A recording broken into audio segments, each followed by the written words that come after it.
Deuteronomy chapter 25.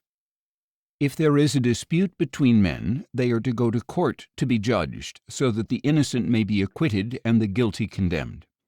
If the guilty man deserves to be beaten, the judge shall have him lie down and be flogged in his presence with the number of lashes his crime warrants.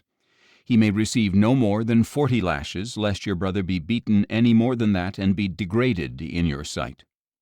Do not muzzle an ox while it is treading out the grain. When brothers dwell together and one of them dies without a son, the widow must not marry outside the family. Her husband's brother is to take her as his wife and fulfill the duty of a brother-in-law for her. The first son she bears will carry on the name of the dead brother, so that his name will not be blotted out from Israel.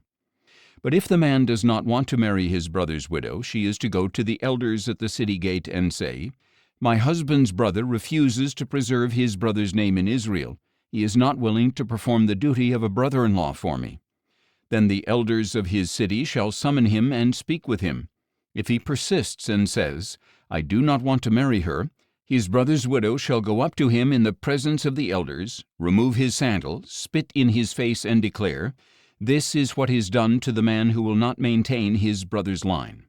And his family name in Israel will be called the house of the unsandaled.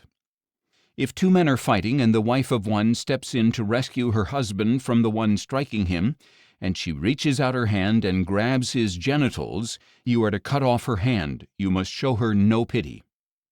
You shall not have two differing weights in your bag, one heavy and one light. You shall not have two differing measures in your house, one large and one small. You must maintain accurate and honest weights and measures, so that you may live long in the land that the Lord your God is giving you. For everyone who behaves dishonestly in regard to these things is detestable to the Lord your God. Remember what the Amalekites did to you along your way from Egypt, how they met you on your journey when you were tired and weary, and they attacked all your stragglers. They had no fear of God. When the Lord your God gives you rest from the enemies around you in the land that he is giving you to possess as an inheritance, you are to blot out the memory of Amalek from under heaven. Do not forget.